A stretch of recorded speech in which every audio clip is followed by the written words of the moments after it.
Haleluya, haleluya, haleluya. Saudaraku yang dikasihi Tuhan Yesus Kristus, Shalom. Apa kabar saudara? Saya percaya dalam stay home yang hampir 1 bulan lebih ini kita nikmati, tetap ada sukacita, tetap ada hadirat Allah, dan Anda bisa berdoa, Anda bisa membangun hubungan dengan Tuhan lebih dan lebih lagi. Nah, hari ini mari saudara yang dikasihi Tuhan, jemaat yang saya kasihi, Gereja Epicenter of Mercy, sebelum kita masuk dalam pembahasan dan perenungan firman Tuhan, saya ajak saudara berdoa, siapkan hati supaya firman ini tertabur di dalam hati yang subur. Pada akhirnya bertumbuh, berbuah lebat. Yang nampak dalam kita bukan kita lagi, tapi Yesus yang nampak atas hidup kita. Mari kita berdoa, tundukkan kepala. Bapa Allah yang baik, di dalam nama Tuhan Yesus Kristus, kami mengucap syukur kalau hari ini kami ada sebagaimana kami ada. Itu semata-mata karena kasih karunia-Mu. Kami ada sekalipun pergerakan kami terbatas, tapi roh kami tetap memuji dan menyembah, memuliakan nama-Mu. Biarlah kami serahkan hidup dan pengharapan kami, karena kami percaya Engkau yang memelihara kami adalah Tuhan yang sempurna.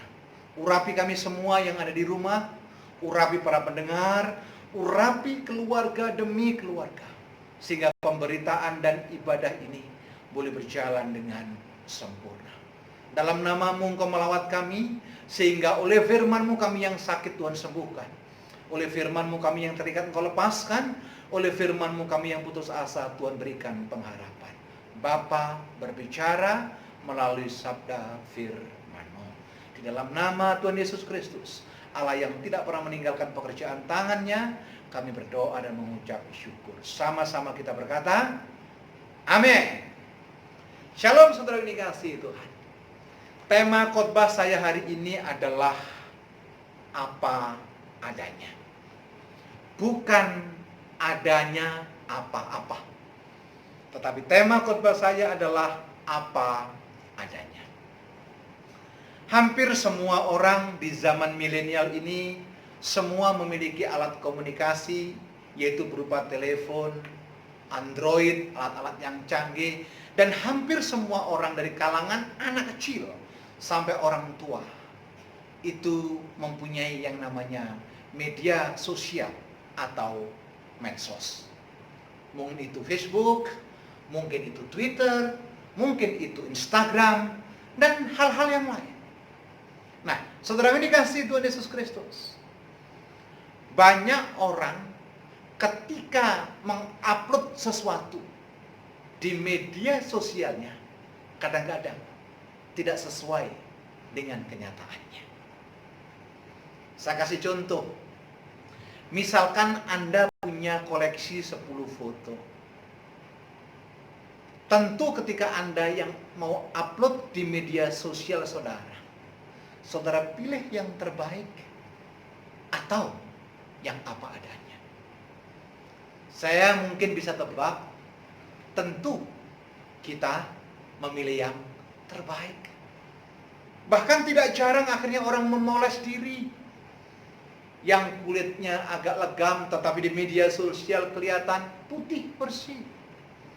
Keriput tidak ada, kantung mata tidak ada, kesedihan tidak ada. Bahkan kita mengupload tempat-tempat yang sangat-sangat branded, sangat-sangat luar biasa, seolah-olah hidup kita tidak punya masalah dan kita sangat bahagia. Pertanyaannya cuma satu, benarkah itu keadaannya? Benarkah itu saudara? Benarkah itu kejadiannya? Nah, saudara yang dikasihi Tuhan Yesus Kristus, banyak orang sengaja mengapresiasikan dirinya di media sosial, apalagi sekarang ada yang namanya TikTok. Orang berlomba-lomba mencari jempol, mencari apresiasi, likers, subscribers. Bahkan banyak orang kepingin mendapatkan pujian di media sosial yang demikian.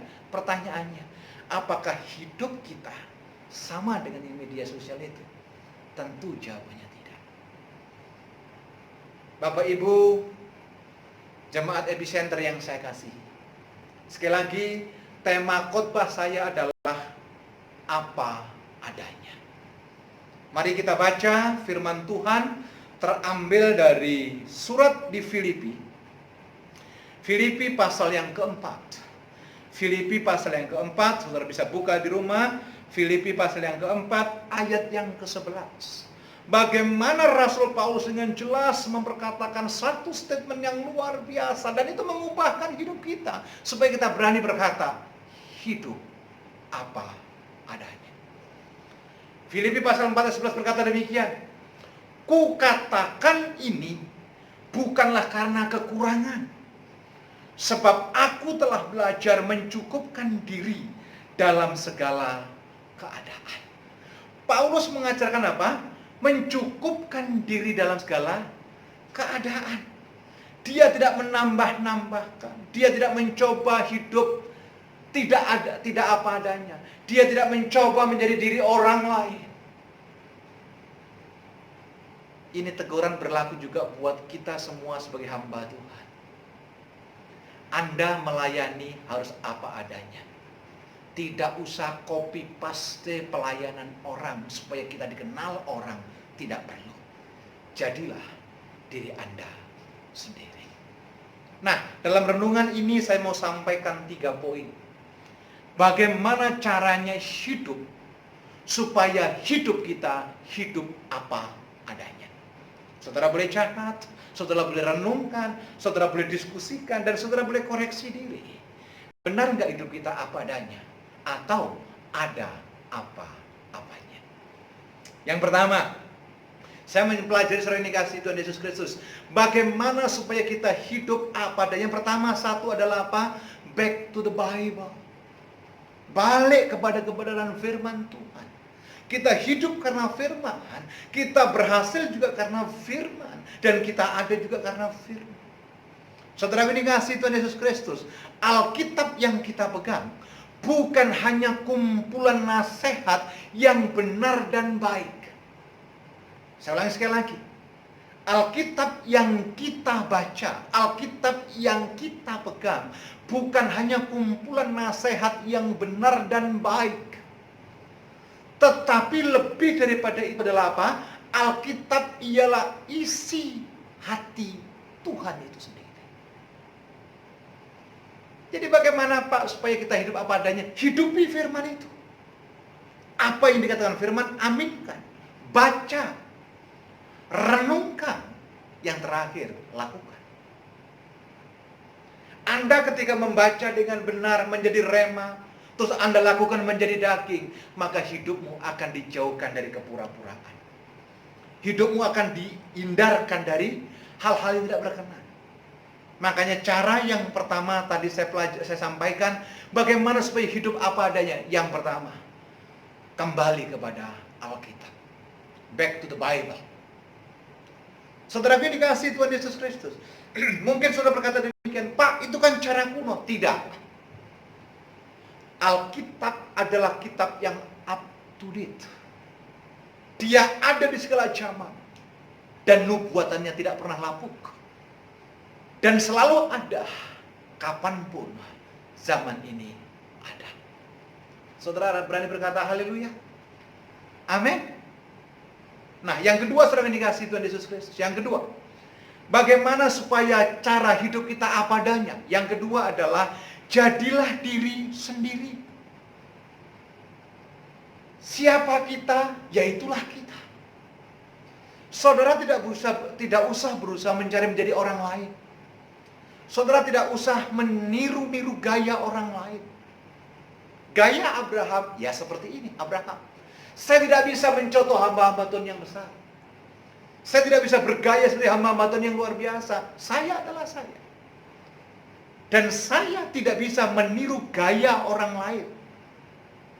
Tetapi gaya yang kita anut, supaya kita menjadi hidup apa adanya adalah gaya hidup yang sesuai dengan standar firman itu sendiri. Kalau Alkitab bilang begini, janganlah kamu menghakimi orang lain. Ya mulai sekarang kita pakai gaya hidup itu.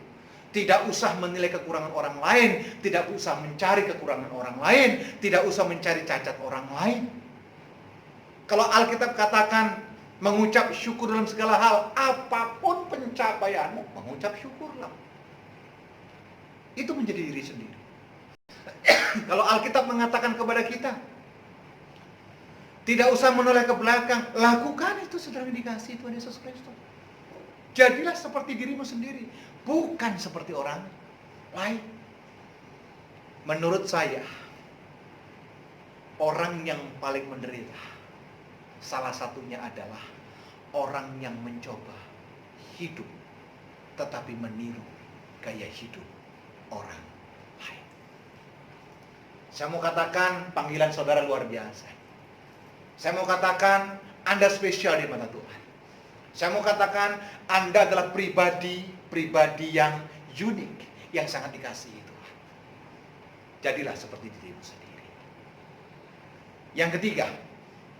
Yang ketiga bagaimana supaya kita hidup apa adanya. Yang ketiga adalah tahu tujuan hidup. Orang yang menderita yang kedua adalah orang yang hidup dan berjalan dengan kehidupan, tapi tidak tahu tujuannya kemana. Jadi Pak Abraham bagaimana Pak Pendeta supaya hidup kita apa adanya. Yang ketiga adalah tahu tujuan hidup kita. Kita harus dapat menunjukkan kemana kita harus pergi. Kita harus menunjukkan kepada dunia bahwa dalam hidup kita ada Tuhan. Saudara jangan terintimidasi apa kata orang. Saudara jangan hanya terintimidasi, khawatir dengan suasana yang tidak baik, bahkan mencekam ini. Tapi tunjukkan identitasmu bahwa Allah ada bersama dengan saudara. Tuhan ada bersama dengan saudara. Tuhan hidup dalam keluarga saudara. Tujuan hidupmu adalah menyenangkan hati Tuhan. Tujuan hidupmu adalah menyenangkan apa yang menjadi kehendak Tuhan. Dan tujuan hidupmu adalah hidup seperti yang Tuhan mau atas hidup kita. Haleluya, saudara yang dikasihi Tuhan Yesus Kristus. Maksimalkan potensi yang ada dalam diri Anda dan jadikan itu sebagai sarana untuk hidup. Jadi saya ulangi sekali lagi, Bapak yang dikasihi Tuhan Yesus Kristus. Filipi 4 ayat yang ke-11.